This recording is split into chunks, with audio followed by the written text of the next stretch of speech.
Gente querida, que saudade de você! Estamos de volta, de cara nova, mas com a mesma alma de sempre. Nossa missão segue firme, de trazer o melhor do agronegócio para você. Confira os assuntos de hoje. Carne de laboratório? Que trem é esse? A gente vai te explicar.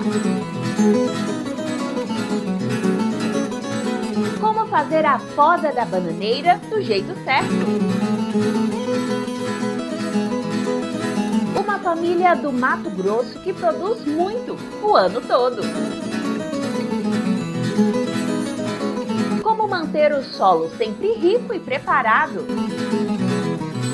Começa agora o programa Revista Rural, a sua revista eletrônica do agronegócio.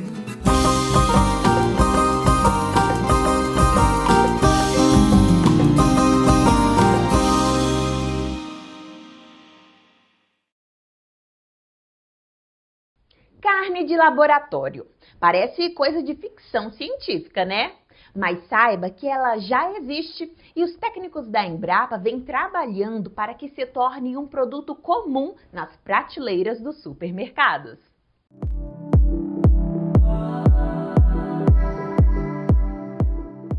Já pensou em comer uma linguiça ou uma salsicha bastante semelhante à convencional, mas que foi criada em um laboratório? Pois esse é o novo projeto científico da Embrapa, chamado Carne Cultivada. Nele, as pesquisas desenvolvem os cortes a partir das células-tronco dos animais, sem precisar que eles sejam abatidos. O que nós desenvolvemos nesta etapa aqui na Embrapa, recursos genéticos e biotecnologia, mais especificamente no laboratório de nanobiotecnologia, envolve desenvolvimento de andaimes para que as células possam desenvolver e, consequentemente, nós tenhamos uma quantidade final de proteínas alternativas de base celular que nos permitam produzir a linguiça ou embutido. Uma das estratégias envolve a produção de suporte para células em sistemas chamados de microcarreadores. Esses microcarreadores, eles podem ser feitos a partir de uma série de materiais, né? Aqui no laboratório, a gente tem dado preferência, né, para os materiais que são de origem vegetal, que são biocompatíveis, biodegradáveis e que possam ser consumidos, né, juntamente com o produto final.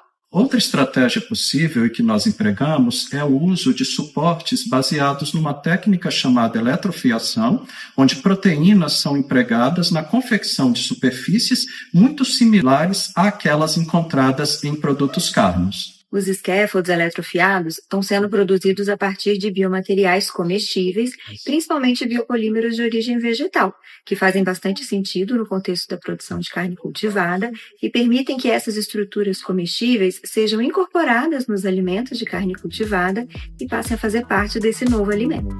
Uma das etapas importantes no desenvolvimento desses alimentos é a utilização das estruturas que servem para dar as fórmulas características dos produtos.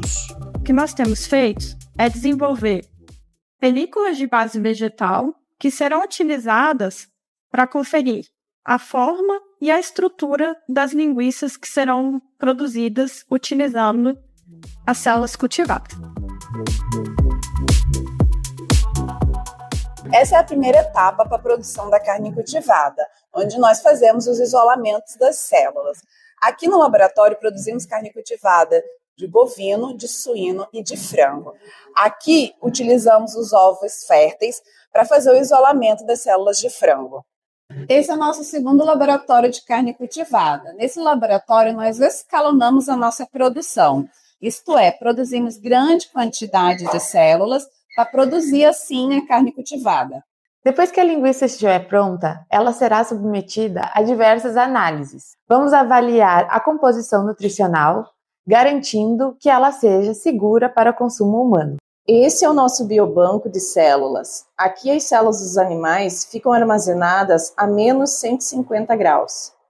Possuímos em nosso biobanco células de gordura de suínos e frangos, e músculos de suíno, bovinos e frangos. Nossa pretensão é ampliar esse biobanco para que empresas e startups também tenham acesso a essas células para que eles invistam também em carne cultivada. Resumindo então todo o processo. Primeiramente, coletamos o tecido dos animais para isolarmos as células. Essas células são isoladas e guardadas para um tratamento posterior. Depois, essas células vão para um tipo de fábrica de células, que a gente conhece como bioreator. Lá, elas serão multiplicadas e diferenciadas em gordura, músculo ou outros tecidos. Depois de multiplicadas, essas células serão colocadas naqueles andaimes que foram produzidos pelo grupo do Dr. Luciano. Esses andaimes vão ajudar a formar a estrutura da célula. Esse processo pode ser feito também com impressão 3D. Depois, tudo isso vai novamente para o bioreator, para crescer e se multiplicar mais um pouco. Ao fim desse processo, teremos a carne pronta. No nosso caso, formaremos uma linguiça, mas seria também possível fazer hambúrgueres, almôndegas ou mesmo filés, como encontramos no mercado.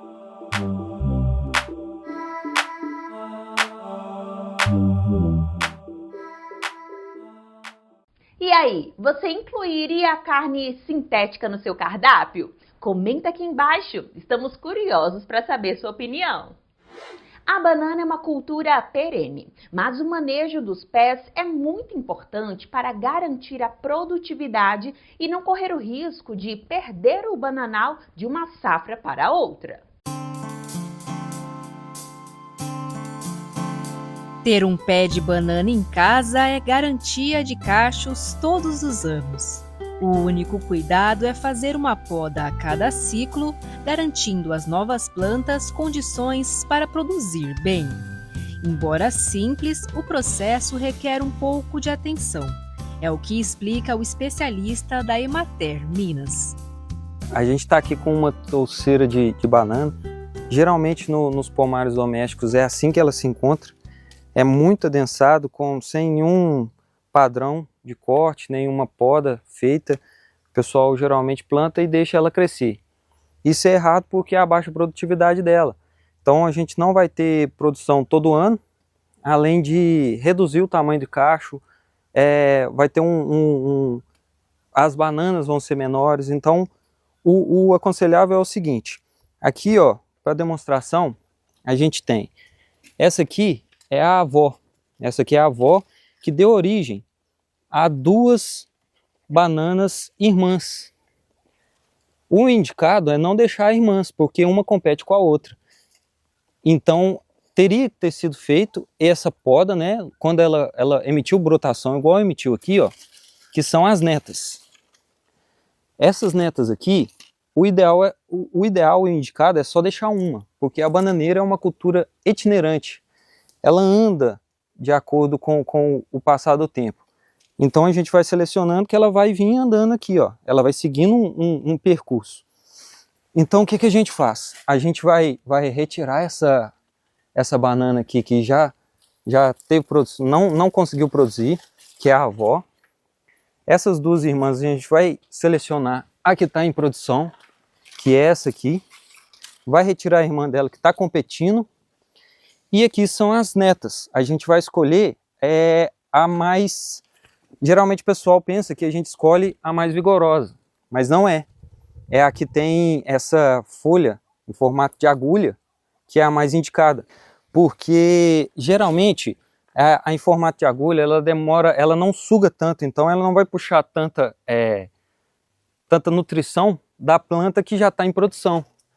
Por isso a gente escolhe essa, porque assim que essa aqui terminar a produtividade dela, ela produzir e a gente podar, essa aqui vai estar crescendo, já vai estar com folhas bem desenvolvidas, bem abertas, e aí sim ela vai dar continuidade e produzir de acordo com o esperado, né?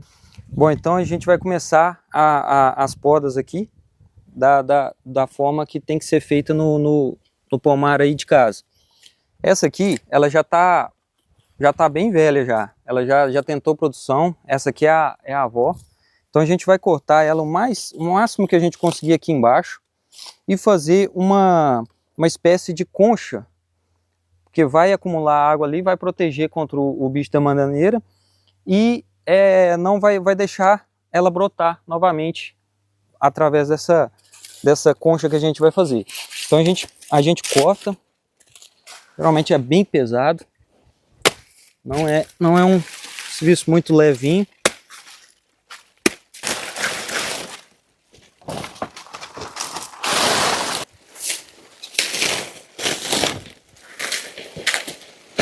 aqui a gente vai selecionar. Essas duas aqui são irmãs que vieram dessa mãe aqui, que no caso é a avó. Ela é a avó porque ela gerou essas duas, que são irmãs, e ela é a avó dessas que estão vindo a partir dessa aqui, que é a mãe. A gente vai selecionar essa aqui porque a irmã dela está tendo a produção, está vindo com o cacho. Então a gente vai selecionar porque elas estão competindo. Aí a gente vai retirar essa e vai escolher das netas. Aqui vai ocupar o lugar dessa irmã que vai ser retirada. Por quê? Porque aqui vai ter uma melhor, como a gente vai retirar ela, vai ter uma claridade aqui, mais luz, mais luminosidade, e ela vai conseguir andar para cá. Como a bananeira anda, de acordo com a gente vai podando, ela vai conseguindo ocupando esse lugar aqui.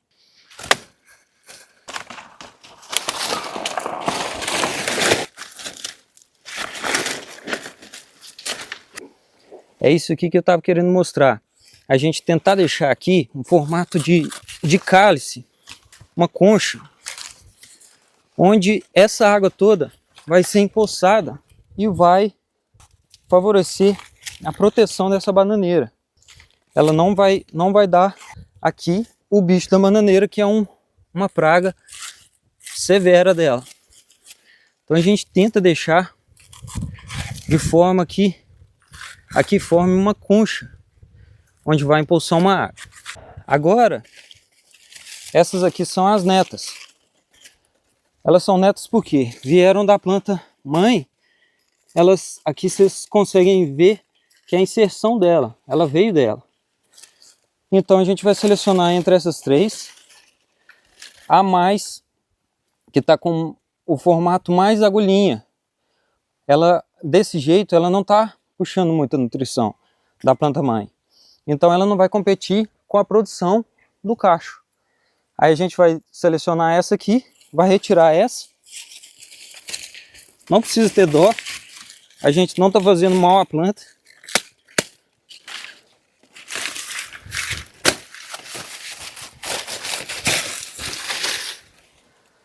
E assim o pomar vai caminhando e vai andando.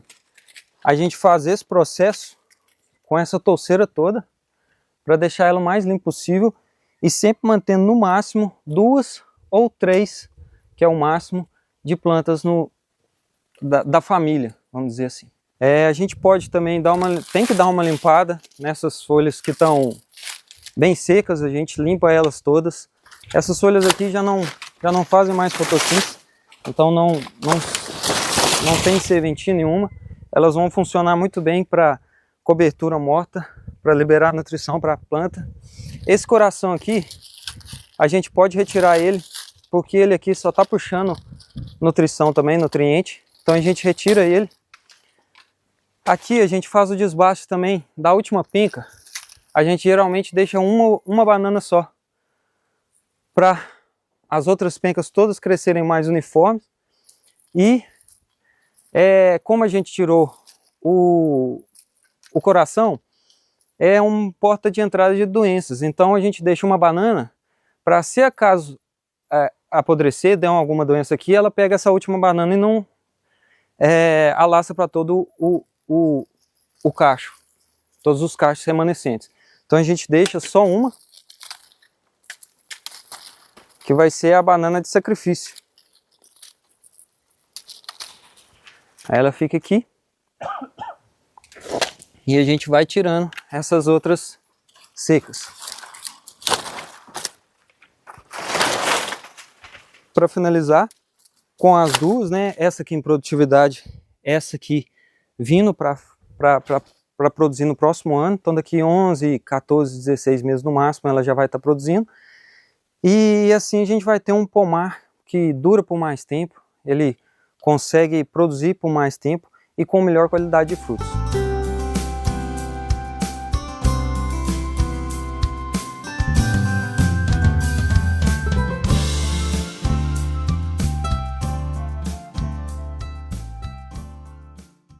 Gostou das dicas? Tem pé de bananeira em casa? Já pensou em plantar banana na sua propriedade? Comenta aqui embaixo pra gente, quero saber! Hoje você vai conhecer a história da família Matsumoto, que apostando no cultivo de grãos no Mato Grosso, ajuda a produzir riquezas para o país. O Brasil deve produzir cerca de 168 milhões de toneladas de soja na safra 2025-2026.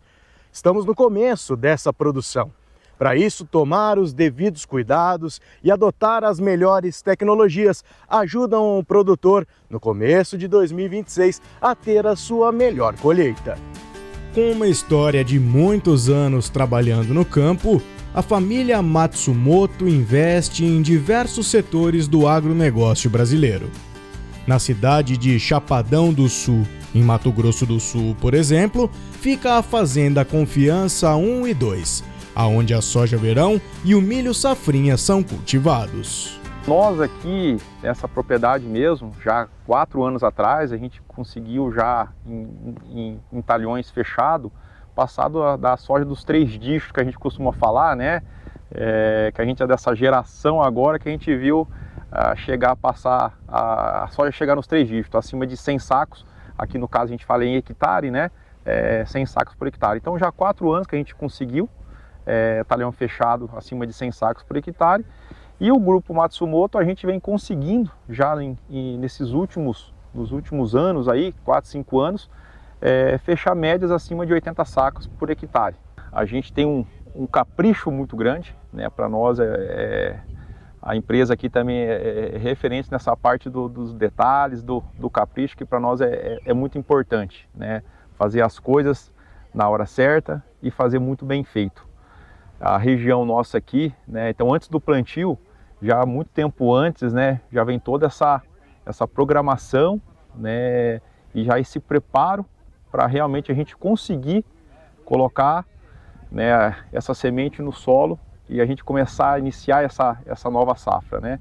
Então aqui desde já dos cuidados que nós temos, o grupo já desde 2008 que trabalha com a AP, né, com a agricultura de precisão, onde a gente consegue fazer todas as aplicações nossas dos insumos, no caso do calcário, fósforo, potássio, tudo em taxa variável. Realmente jogar a quantidade, né, realmente a quantidade e aonde que precisa.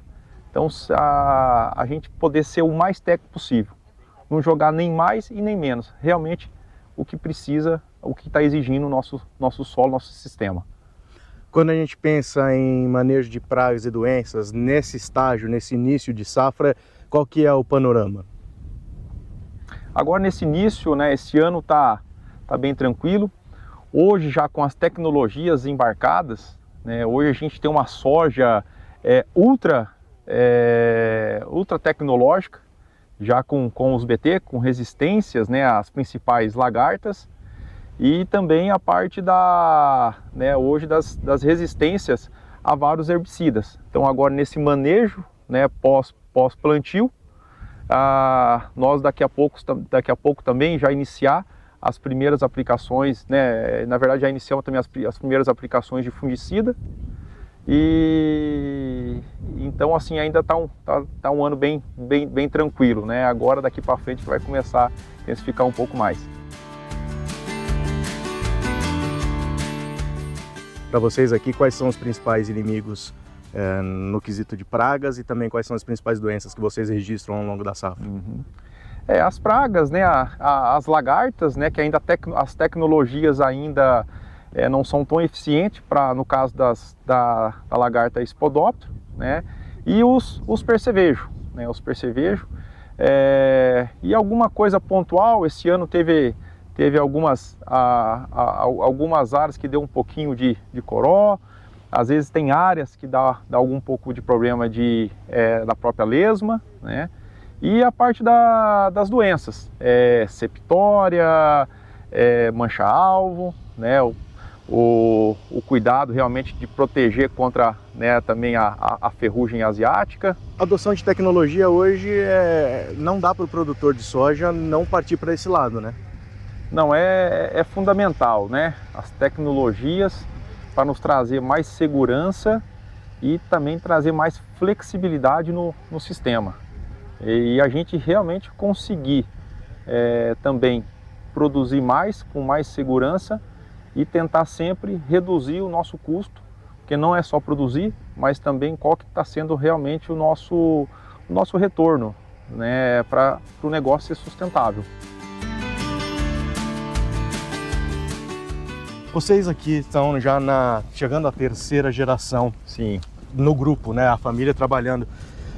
O que essa sucessão familiar também traz de benefícios para vocês nesse trabalho com a soja?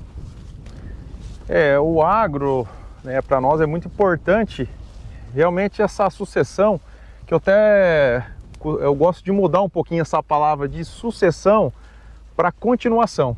Então, para mim também, eu sou da segunda geração, e para mim já é um orgulho, né? Hoje meu filho está aí, o Alberto, finalizando agora o curso de agronomia, já está fazendo uns estágios conosco aqui também. E então para nós realmente é um orgulho, um trabalho que a gente vem fazendo, né, para a gente conseguir realmente fazer essa sucessão e poder deixar esse legado. E o grupo não fica só na soja, são mais de 5, 6 atividades que vocês trabalham, né? Sim. Quais são elas e por que escolher tanta coisa dentro desse nosso agronegócio brasileiro? A gente sempre teve essa preocupação também de poder diversificar, né? Diversificar a renda. E também faz parte tudo da mesma cadeia do agro. Então hoje a gente vem, né, trabalhando aí com as principais culturas, soja, milho, né, algodão, daí a cana-de-açúcar, parte de armazéns, trabalho também com a integração lavoura-pecuária e a parte de uma empresa também de defensivos agrícolas. Isso mostra que investir no agronegócio e esse trabalho em família que a gente estava falando, tudo bem alinhado, bem organizado, é funcional, né? Com certeza, é funcional e também para a gente conseguir ter mais longevidade e ser mais sustentável, o negócio ser mais sustentável, né? Porque um negócio vai somando com o outro. E uma das grandes também importante para nós, como crescimento e novas empresas, porque a gente tem a preocupação nossa com os colaboradores e muita gente boa vindo e a gente conseguir dar oportunidade e dar crescimento e seguir um plano de carreira dentro da empresa. Aonde essa soja dos Matsumotos vai parar? Olha, isso aqui, né, é um orgulho aqui de poder produzir o alimento, né, ajudar na parte da segurança alimentar, né. Hoje você pega o Brasil aí, a gente já é responsável de alimentar aí mais de 1 bi, né, de pessoas. Falando na soja, como a soja nós somos os maiores produtores, né, a próxima safra, pelas expectativas aí de atingir mais um recorde aí, então nós somos o maior produtor e o maior exportador. Então essa soja, né, nós vamos para os mercados mais exigentes, mostrando o tanto que a nossa soja realmente é segura e quanto que o Brasil, né, faz um trabalho espetacular, sustentável, que não perde para nenhum lugar do mundo. Pelo contrário, né, hoje nós somos referência em sustentabilidade.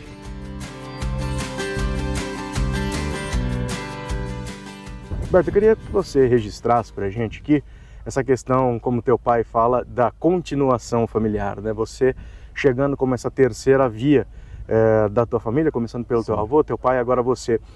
Como você enxerga isso? Quais são teus planos também para esse trabalho, nesse grupo? E falando um pouquinho dessa soja, o que você já tem feito, já tem ajudado por aqui? Hoje a sucessão é primordial para o segmento da empresa. Sem a sucessão a empresa não tem uma boa existência e você tem que ser um sucessor, não um herdeiro. A questão das tecnologias, né? Você jovem, a juventude é mais ávida, é mais afim de tecnologias. Sim. Como que você vê isso nessa adoção no campo aqui, essa soja tão tecnológica que vocês têm no plantio, que lá na colheita dá um número acima de 3 dígitos? Hoje é muito importante você ter o monitoramento em tempo real da soja, você saber o que foi plantado, saber a sua plantabilidade, saber os dados, o que você está usando, o que não está usando, o que vai precisar, a hora que você vai usar, para você ter uma boa produtividade. Teu avô colhia 45 sacas por hectare, teu pai já passou dos 100. A tua missão é ir para onde com essa soja? A missão é para ir para 150. João, estamos no começo da safra de soja, né? Que é um momento muito importante para que lá em janeiro, fevereiro, esse produtor colha, e o Brasil tem esses números que a gente tem registrado ao longo das últimas safras. O que a tecnologia diz, comanda agora nessa hora? A tecnologia é um dos pilares que contribui para a produtividade do negócio de soja do Brasil. Então, nós da indústria somos um dos pilares. Assim, para explicar um pouquinho mais, esse crescimento de produtividade ele é decorrente de praticamente 3 pilares. O melhoramento genético, são as empresas de melhoramento genético, a gente chama as empresas obtentoras, as empresas que produzem a semente com a tecnologia embarcada, que a gente chama, são os sementeiros multiplicadores, no caso aqui um grande multiplicador dessa região de Chapadão, aqui do norte do MS, e nós da indústria com investimentos em pesquisa e inovação que provê a biotecnologia. Então toda essa tecnologia ela é embarcada dentro do grãozinho da semente de soja, que chega no 4º pilar, que é o produtor, que efetivamente vai plantar e vai produzir os 70, 80, 100 sacos por hectare. Agora, aqui é um ponto um pouco fora da curva, né, a família Matsumoto, porque eles já estão acima dos 2 dígitos em produtividade. A média, como você falou no Brasil, 65, 70, isso, né? O que explica o salto de produtividade embarcando nessa biotecnologia, embarcando nessa genética, embarcando nesse conceito todo tecnológico que hoje o Complexo Soja tem? Todo o investimento em pesquisa, inovação e tecnologia, no final do dia, provê produtividade. E ele é um produtor, é uma família muito caprichosa, né, extremamente técnico, então ele usa a seu favor, ele consegue fazer com que toda essa tecnologia efetivamente se expresse lá no final da lavoura com a produtividade. Então assim, o fato de você utilizar a tecnologia nem sempre vai bater os 100 sacos. Aí obviamente que depende do quê? Do piloto atrás do carro. Então assim, digamos assim, que nessa propriedade nós temos aqui um excelente piloto, um excelente produtor rural que consegue fazer com que toda essa tecnologia no final ela se expresse nos 100 sacos por hectare. Então a tecnologia em lixo ajuda ele, sabe? A gente tem uma lavoura aqui que está com uma aparência sanitária muito boa, muito bem conduzida. Então esta planta que está aqui, ela tem condição de expressar todo o potencial genético que veio do melhoramento genético. Então assim, a planta ela tem um potencial genético, mas você tem que dar condição para ela exercer. E é isso que ele faz como piloto. E nós da indústria colocamos nessa planta aqui a tecnologia para proteger a lavoura. Ele, como piloto, também está utilizando muito bem essa tecnologia.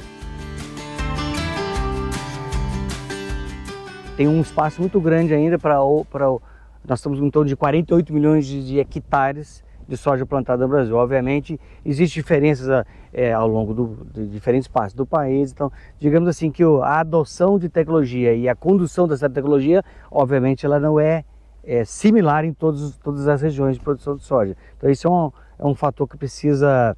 Temos tecnologia, mas ela ainda não está sendo muito bem aplicada em todas as regiões. E tem diferentes condições de solo, diria assim, né, que não está sendo aplicada. Basicamente no Brasil inteiro tem genética de alto potencial, tem as tecnologias como a tecnologia em lixo, tem o melhoramento genético e tem bons produtores de semente de soja. Tem um espaço para continuar crescendo, crescemos muito de 50 para 70 e podemos chegar, digamos assim, que outros produtores consigam fazer o que o Matsumoto está fazendo aqui, chegar próximo de 100. Então, eu diria assim que o crescimento de produtividade do Brasil ele vai advir muito mais de produtividade do que de crescimento de área plantada. De área plantada ainda continua crescendo, principalmente em áreas de pastagem degradadas. A cultura da soja tem tido um crescimento de área de forma muito sustentável, de áreas que já são utilizadas para o agronegócio, principalmente de pastagem degradada. Então deve continuar um crescimento, mas o maior crescimento ele vai advir de quê? De aumento de produtividade das tecnologias embarcadas.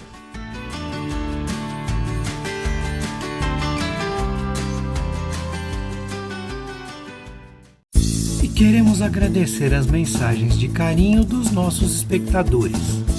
Regis Abreu Castelo, Alexandre Gonçalves, Joinei Dias, Luiz Carlos Lima, Paulo César Faria Coelho, Davi Santos, João Carlinhos, Francisco Rodrigues, Ivanildo de Castro, Antônio Mauro, Vera Souza, Emanuel Damasceno, Marcos Nunes e Darley Alves Oliveira. Não deixem de mandar suas mensagens, tá? Elas são muito importantes para a gente. O feijão guandu é um grande parceiro dos mineiros e figurinha carimbada no prato de muita gente. Altamente produtivo, ele pode ser uma boa opção de cultivo.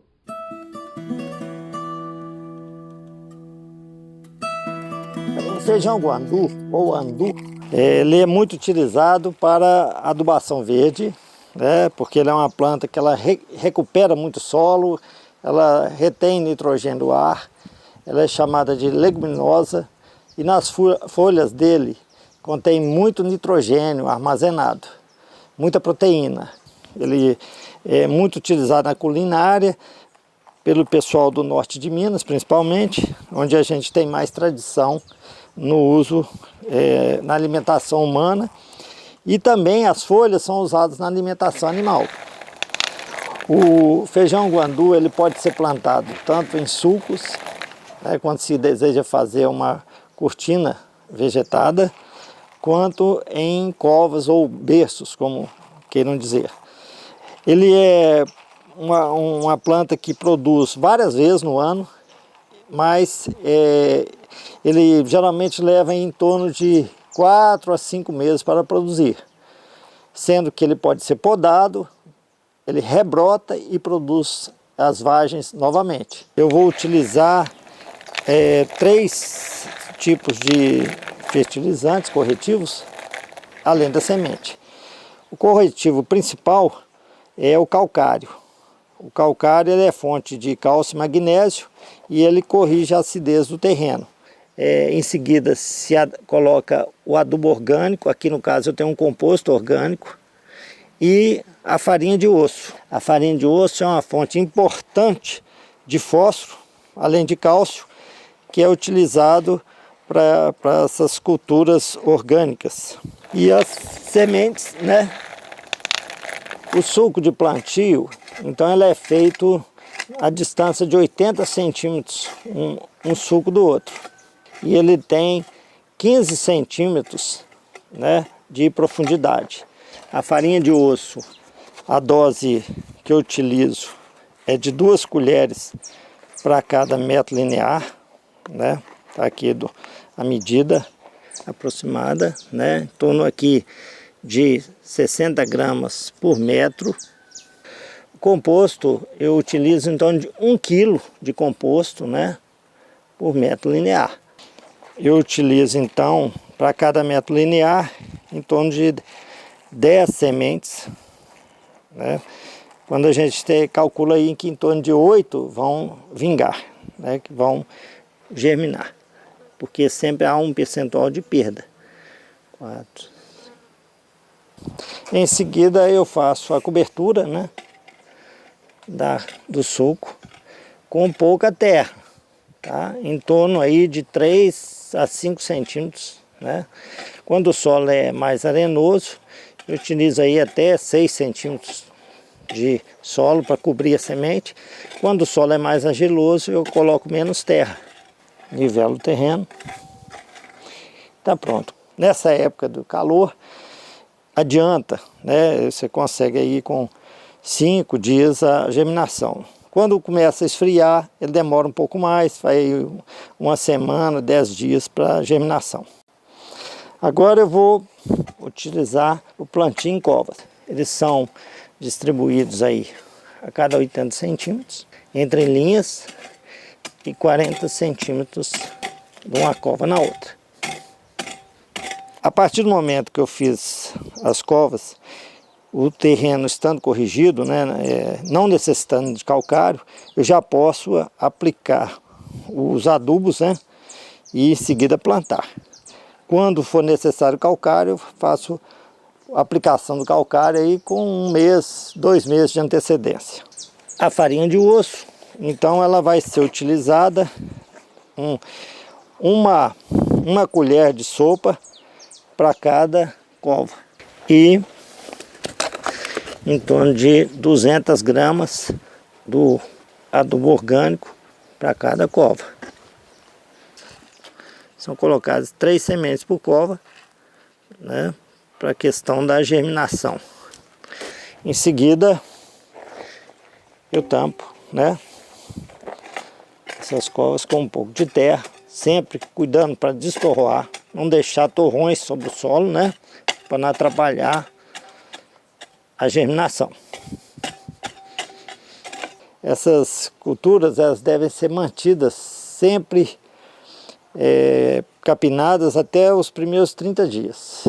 Depois elas podem deixar que o crescimento dessas plantas vai ser suficiente para elas concorrerem com as plantas espontâneas que possam surgir.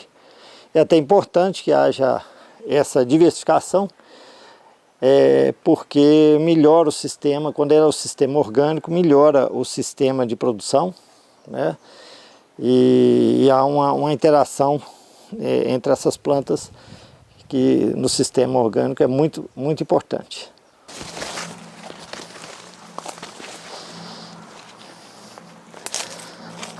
Aqui é o feijão guandu, depois ele está com em torno de 5 meses de plantado, já é uma planta aí com mais de 2,5 metros de altura, com bastante folha, e ele foi aqui plantado em sulcos. Então a gente vê, né, a distância entre plantas em torno de 20 centímetros, né, 15 a 20 centímetros, e ele forma uma cortina, né, que isso aqui favorece a produção de sombra, né, para outras plantas. No caso, numa horta é interessante, que ela compõe o microclima, ajuda a sombrear e manter a umidade e evitar o excesso de vento. Além de tudo, o feijão guandu é utilizado para fazer adubação verde. Então aqui ele está próximo da área onde ele vai ser utilizado. As folhas então elas são quebradas e colocadas nas próximas plantas para que seja feita a adubação.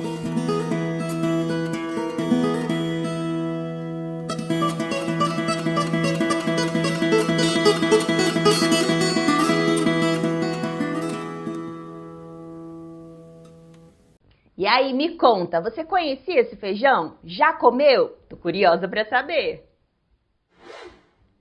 Com o apoio do Ministério do Desenvolvimento Agrário, a Embrapa conduziu um projeto em Alagoas para aperfeiçoar o cultivo de variedades locais de abóbora, visando incremento de renda, saúde e fortalecimento da tradição de consumo da região.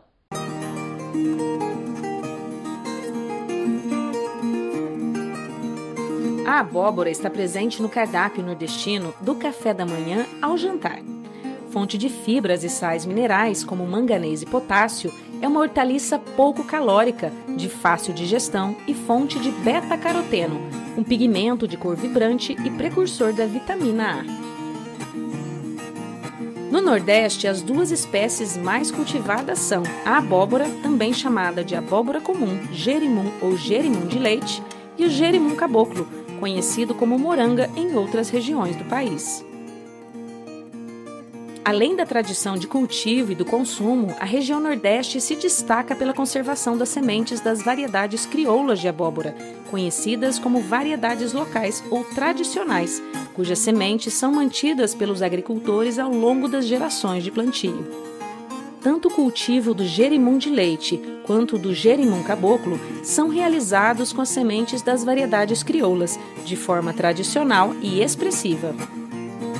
A abóbora é uma cultura de importância para a região Nordeste, que é uma região que ainda tem uma incidência alta de hipovitaminose A, porque é uma cultura rica em beta-caroteno, que é precursor da vitamina A. As áreas de cultivo de abóbora nessa região, elas são preferencialmente feitas com as sementes das variedades crioulas, ou variedades tradicionais que são conservadas com esses agricultores. Então, essa cultura tem uma importância grande para a matriz alimentar e tem uma tradição de consumo e tradição de cultivo. No entanto, é importante que a gente identifique as fragilidades, conheça as fragilidades desse sistema de produção, para que essas sementes, que são conservadas junto com os agricultores, possam ser conservadas com qualidade. Então, o projeto vem nesse sentido de identificar as fragilidades, em linhas gerais, né? De identificar as fragilidades desse cultivo, saber o que precisa ser feito para que essas sementes sejam conservadas e que essa tradição de cultivo e consumo possa ser feita da melhor forma possível. No período de 2022 a 2025, com o apoio do Ministério do Desenvolvimento Agrário e Agricultura Familiar, a Embrapa Alimentos e Territórios conduziu um projeto na região do Agreste de Alagoas para aperfeiçoar o cultivo de variedades locais de abóbora, visando o incremento de renda, saúde e fortalecimento da tradição de consumo dos agricultores familiares. A Embrapa fez um diagnóstico abrangente da cultura para entender a forma e as condições em que os agricultores conservam as sementes, identificar as fragilidades do sistema de produção, além de propor formas para melhorar a conservação das sementes das variedades crioulas. Os experimentos foram instalados nas áreas dos agricultores familiares. Por meio de experimentação participativa, a equipe técnica conduziu os trabalhos, avaliou o que poderia ser melhorado em técnicas de manejo e identificou pragas e doenças de ocorrência na região de cultivo, além das formas tradicionais de preparo e consumo. O objetivo foi contribuir para melhorar a colheita, a qualidade das sementes para conservação nos bancos ou nas casas de sementes, identificar as características agronômicas e nutricionais dos frutos e ampliar as alternativas para consumo e venda pelas comunidades agrícolas. Uma equipe de pesquisadores da Embrapa Alimentos e Territórios, Embrapa Semiárido e do Instituto Federal de Alagoas, com a Associação de Agricultores Alternativos, a Associação Comunitária do Sítio Lagoa da Coroa e a Comunidade de Agricultores do Sítio do Mendes, organizou diversas ações de campo, oficinas e capacitações. Essas atividades abordaram desde técnicas de manejo do cultivo, cuidados com pragas e doenças, até as boas práticas para a conservação das sementes crioulas e ainda oficinas gastronômicas. Hoje a gente estamos vivenciando um momento super valioso, onde a gente estamos aprendendo como guardar as sementes, uma semente de qualidade e uma semente sadia. As ações permitiram valorizar e incentivar a produção de sementes das variedades crioulas de abóbora nas comunidades familiares, capacitar os agricultores para o manejo da cultura e a produção de sementes com qualidade fisiológica e sanitária, além de caracterizar agronômica e nutricionalmente as variedades crioulas de abóbora, disponibilizando o banco de dados com perfil químico-nutricional. Tudo isso para agregar valor e diferenciar as variedades cultivadas.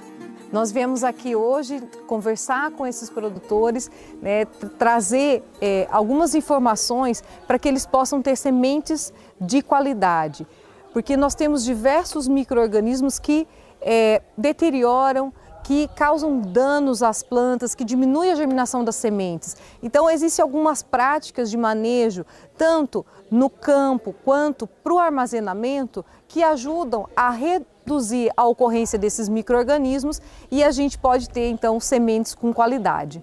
A qualidade de sementes, ela se apoia em 4 pilares. Uma delas é a qualidade física, que diz respeito à pureza física dessa semente, se só é semente mesmo, se ela está contaminada ali com pau, pedra e outras coisas, galho, casca.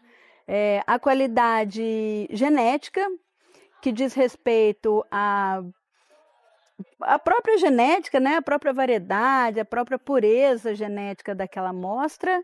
A qualidade fisiológica, que diz respeito à germinação, ao vigor das sementes, e a qualidade sanitária, que diz respeito à presença ou não de patógenos e pragas nas sementes. Geralmente a qualidade a gente avalia em um lote. não é uma semente única, é a qualidade do lote de sementes. Para nós termos uma qualidade sanitária da semente, nós precisamos que as nossas sementes elas estejam livres de micro-organismos, porque nós temos algumas doenças causadas por micro-organismos como fungos, bactérias, vírus e nematóides, que podem causar vários prejuízos, tanto na germinação, plântulas anormais, causar tombamento, e isso afeta a qualidade da nossa lavoura, né, o número de plantas que vão germinar. Então, a gente precisa tomar algumas práticas de manejo para que a gente reduza a ocorrência desses micro-organismos. Nós temos micro-organismos que podem ser contaminações superficiais nas sementes, mas também podemos ter micro-organismos que ficam dentro das sementes. De qualquer maneira, existe uma diversidade muito grande desses micro-organismos e se adotarmos práticas como o uso de plantas resistentes, plantio em época correta, rotação de culturas, a gente pode conseguir colher e trazer sementes que tenham maior viabilidade e maior longevidade. Para você armazenar uma semente só de uma safra para outra, não precisa ter muita estrutura, muito equipamento. Você precisa já ter a semente de boa qualidade, você precisa secar essa semente bem seca e se você tiver um ambiente aerado, livre de praga, livre de roedor, e essa semente bem embalada, muitas vezes os agricultores embalam em garrafa PET, o que é bom se a semente estiver bem sequinha, é o suficiente para a gente conseguir manter essa semente com a qualidade dela recém-colhida até o plantio. A Agra é parceira da Embrapa nesse projeto desde o início, desde o momento que nós fizemos a indicação das comunidades para receber a implantação do campo experimental para o plantio da abóbora. E todo o trabalho de acompanhamento junto aos agricultores e agricultoras que foram envolvidos nesse trabalho. No campo, a gente tivemos vários testes, né, onde primeiro vieram os técnicos, levaram o solo, né, para ver a questão do solo, como era que estava, e depois, mas só que antes mesmo foi a semente, né, onde veio uma equipe da Embrapa, levou as sementes para ver a questão de como elas estavam, se elas estavam germinando bem, e aí fomos para o campo. Teve uma análise de solo, foi ensinado como plantar, a questão do distanciamento de uma para a outra, de quantas sementes a gente plantava, né? Nós tivemos de apresentar nossas sementes lá na nossa comunidade, tivemos a análise de solo, conhecer a área que nós ia plantar, fazer esse plantio. Depois teve o espaçamento que nós dividimos, que nós não conhecíamos, nós plantava como plantar no meio da linha de feijão, milho, mas agora nós com da Embrapa veio para agregar mais ao nosso conhecimento. Com o apoio do IFAO, também foram realizadas oficinas técnicas e gastronômicas nos municípios de Igaci e Marechal Deodoro, com técnicas e orientações para a utilização integral dos frutos de abóbora, visando agregação de valor e renda aos agricultores. Hoje nós estamos num momento muito importante que é a produção de diversas receitas utilizando a abóbora como a base. Além de produzir essas receitas em casa, eles podem comercializar porque a produção, né, o beneficiamento agrega valor ao produto e aí isso é importante.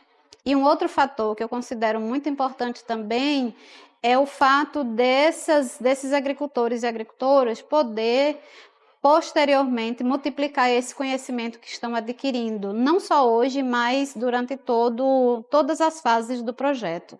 A minha participação enquanto professora aqui de gastronomia do IFAO foi elaborar e desenvolver algumas receitas com abóbora e inhame para que a gente pudesse fazer o uso criativo desses ingredientes, né? Então a gente elaborou e testou receitas para passar nas oficinas para as pessoas. A gente fez receita de bolo, de pão, de patê, fizemos empada, fizemos receitas assim diversificadas para que a gente possa sair da mesmice com relação ao consumo da abóbora e inhame. Outro ponto interessante para destacar nessas oficinas é que a gente coloca no mesmo ambiente os agricultores com as merendeiras, cozinheiros, estudantes de gastronomia, de nutrição, de diferentes cursos, né? E para se conversarem, para trocarem experiências. E ao mesmo tempo a gente mostrar a importância de quem produz a matéria-prima que vai virar alimento na mesa, seja do estudante, do pai, da mãe, do familiar, do consumidor em geral, ou da própria indústria que tem interesse, né, em vislumbrar uma possibilidade aí, de aproveitamento na agroindústria, enfim, de forma até artesanal. Então o interessante é que a gente vai conectando esses elos dessa cadeia produtiva e dessa forma trazendo benefícios a todos os envolvidos. Falar da importância desse projeto é falar de sonho realizado, né? Onde a gente vivenciamos vários momentos, tanto no campo quanto na prática, né? Onde a gente participamos de um dia de como utilizar a abóbora, a casca e a semente nas receitas, né? E isso está trazendo para a gente vários benefícios, né?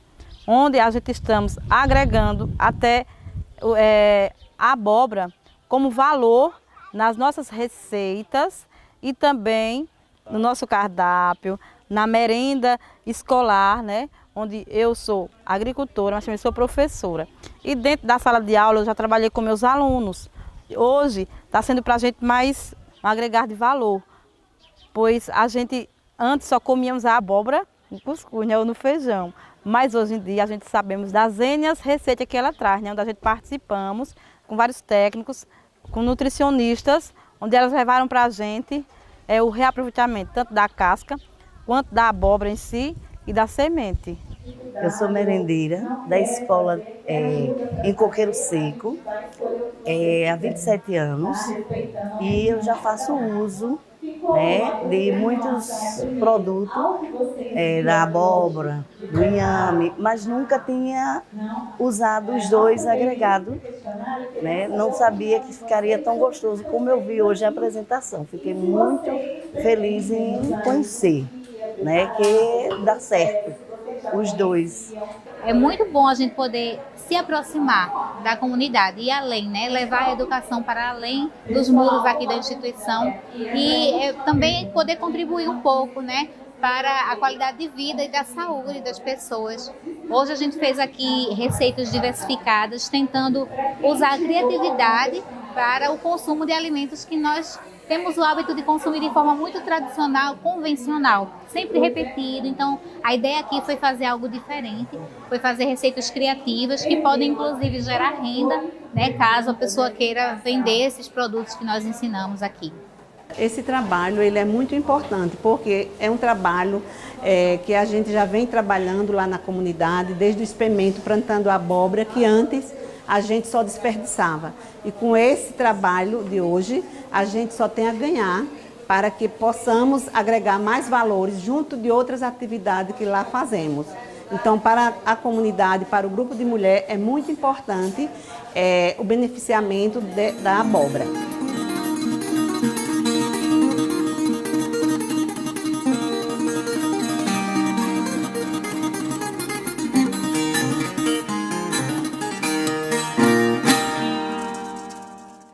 Me diz uma coisa, que tipo de abóbora que você consome na sua região?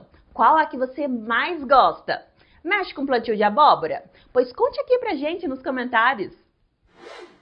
O solo é a base de toda a agricultura. Sem dar a ele os devidos cuidados, a produtividade da lavoura pode ser totalmente comprometida.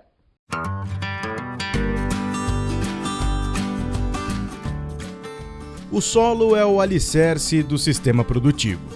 Solos saudáveis garantem não só maior retorno econômico aos produtores, mas também resiliência aos cultivos e a sustentabilidade da agropecuária brasileira. Para o produtor que deseja adotar práticas de manejo e conservação do solo na sua propriedade, algumas estratégias são muito simples, como, por exemplo, a construção de terraços e curvas de nível, o plantio em nível, porque a adoção dessas práticas diminui a presença de erosão, que causa não só a perda de matéria orgânica, nutrientes e água, como também diminui a presença desse solo nos rios e nas represas. Além disso, a infiltração de água proporcionada por essas práticas de manejo e conservação do solo fazem com que as culturas, mesmo em anos de alta restrição hídrica, consigam ter acesso a esse importante elo da produtividade agrícola, que é a presença de raízes, água e nutrientes. Além disso, outras práticas, quando adotadas da forma correta, garantem a permanência dessa água disponível para os cultivos e também diminuem sua evaporação para a atmosfera. Essas práticas, quando adotadas ao longo do tempo, elas permitem com que o solo se torne cada vez mais saudável e cada vez mais fértil, que é isso que todo produtor busca na sua propriedade. Uma das principais práticas para se aumentar o carbono, aumentar a matéria orgânica e, consequentemente, melhorar o seu solo, incrementar a saúde do solo, é o plantio direto ou sistema de plantio direto. A prática do plantio direto consiste em você não revolver o solo, né, ter um preparo o menor possível dele, manter o solo sempre coberto e coberto com uma boa palhada e sempre colocar no seu sistema plantas diferentes, ou seja, raízes diferentes, trabalhando a rotação e ou a sucessão de culturas. Essas práticas, com o passar do tempo, garante uma melhoria da fertilidade do solo e, consequentemente, um aumento do carbono do seu solo. São práticas que têm que ser feitas com a maior e melhor regularidade possível para que os benefícios advindos do não revolvimento e da inserção de palhada eles possam ser verificados. Isso vai oportunizar e vai proporcionar aumento de produtividade e, consequentemente, também uma produção ambientalmente muito mais adequada e lógico, né, rentável para o produtor. Por ser um sistema vivo, tanto a qualidade quanto a saúde do solo são indispensáveis. E o produtor precisa investir nesses pontos dentro de sua fazenda. Essa saúde nós conseguimos quando ele apresenta todas as propriedades químicas, físicas e biológicas equilibradas e pode expressar todo o seu potencial de produção e também os benefícios ambientais. Esse potencial de produção é mostrado com esse aumento da biomassa, quando a gente aumenta a produção de alimentos, de fibras, de energia, garantindo segurança alimentar e, por consequência, também o retorno econômico para o produtor. E os benefícios ambientais são os serviços ecossistêmicos que ele pode nos fornecer, como aumento do sequestro de carbono, maior infiltração de água, maior ciclagem de nutrientes e aumento da biodiversidade. Esses benefícios são alcançados quando adotamos as práticas da agricultura conservacionista. E entre elas estão o sistema plantio direto e os sistemas de integração lavoura, pecuária, floresta, como esse que nós estamos agora.